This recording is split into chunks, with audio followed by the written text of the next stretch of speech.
Weekend के बाद से एलिमिनेशन पर बड़ी अपडेट निकल के सामने आ चुकी है। जी हां, फाइनली फैसला है वो आ चुका है। फैसला रजत दलाल के लिए, फैसला अविनाश मिश्रा और दिग्विजय के लिए।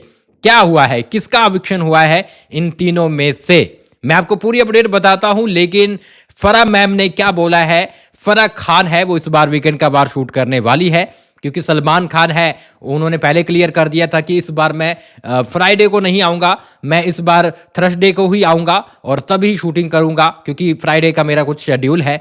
इसीलिए कहीं ना कहीं वोटिंग लाइन है वो थर्सडे को ही बंद कर दी गई थी। लेकिन अब क्या हुआ कि कल सलमान खान शूटिंग करने आ रहे थे, सब प्लानिंग थी।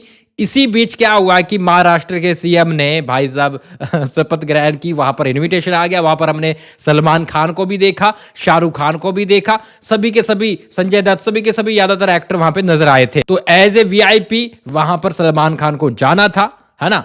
लेकिन यहां पर अब सलमान खान ने ये वाला जो शेड्यूल किया था कि भैया मैं थर्सडे को शूट करूंगा, वो भी कैंसिल कर दिया।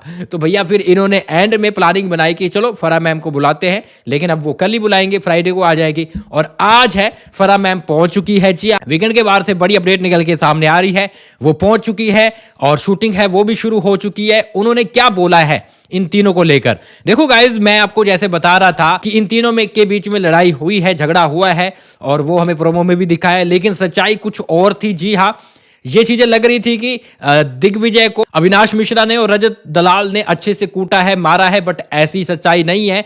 सामने से भी हाथ ना तो पीछे रखे गए हैं, ना ही हाथ जेबे में रखे गए हैं, सामने से भी, यानी दिग्विजय ने भी गला पकड़ा है। तो मतलब अपन ये नहीं कह सकते कि इन दोनों ने दिग्विजय को पेल दिया। दिग्विजय ने भी कहीं ना कहीं वही सेम चीजें की है जो इन्होंने की है। तो मतलब यह है कि तीनों के तीनों भागीदार थे सजा के लिए, तीनों ने ही फिजिकल वायलेंस किया था। अगर रजत ने गला पकड़ा था तो कहीं ना कहीं दिग्विजय ने भी अविनाश का गला पकड़ा हुआ था, अविनाश ने दिग्विजय का पकड़ा हुआ था। तो कहीं ना कहीं तीनों के तीनों भागीदार थे फिजिकल वायलेंस होने के लिए। लेकिन बात यहां पर आती है कि पहले किसने शुरू किया। अब यहां पर मैं आपको बताऊं फाइनल डिसीजन क्या रहा है। फाइनल डिसीजन ये रहा है कि फराह मैम तीनों की गलती लगाती है। जी हां, वो दिग्विजय को भी बोलती है, वो यहां पर अविनाश मिश्रा को भी बोलती है, वो यहां पर रजत दलाल को भी बोलती है। और तीनों की गलतियां लगाकर कौन सही था इस मुद्दे में, कौन गलत था, वो पूरा का पूरा समझाकर मामला है वो रफा दफा कर दिया गया है। जी हां, किसी का भी एविक्शन नहीं हुआ है इन तीनों को लेकर, क्योंकि कहीं ना कहीं इन तीनों की गलती लगाई गई है। फिजिकल बात रही फिजिकल वायलेंस की, तो वो तो बिग बॉस आंखें बंद करके बैठे हैं 2-3 सीजन से, वो कुछ नहीं बोलते भाई, कुछ भी करो, मारो दाड़ो, कुछ भी करो, सारा को कुछ नहीं बोला तो इनको कहां से बोलेंगे। ये तो मेन है टीआरपी देने वाले तीनों के तीनों। तो यहां पर तीनों के लिए ये डिसीजन आया है, कुछ भी नहीं बोला गया।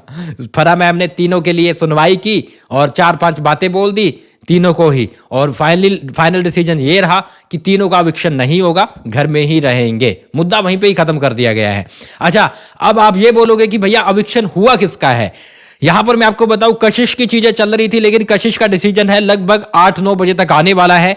कशिश को 100% ये लोग निकालने वाले हैं, सारा को बचाने वाले हैं। तो थोड़ा सा वेट कीजिए, कशिश की भी अपडेट आ जाएगी। और उसके लिए गाइज आपने ये हमारा इंस्टाग्राम फॉलो कर लेना है। किसको बाहर निकाला जाता है मैं आपको सबसे पहले इंस्टा पे बताऊंगा, स्टोरी लगाकर कि भैया किसका एविक्शन हुआ है। तो जल्दी से जल्दी फॉलो कर लेना, लिंक है डिस्क्रिप्शन बॉक्स में मिल जाएगा। तो फाइनल फैसला ये आया है कि भैया फराह ने तीनों को बोला है, तीनों की गलती लगाई है और तीनों को झाड़ा है। एविक्शन कुछ भी नहीं हुआ है इन तीनों में से। मिलते हैं थोड़ी देर के अंदर। आप क्या बोलोगे लिख डालिए, और इसके साथ गाइस आप हमें फॉलो और सब्सक्राइब करें।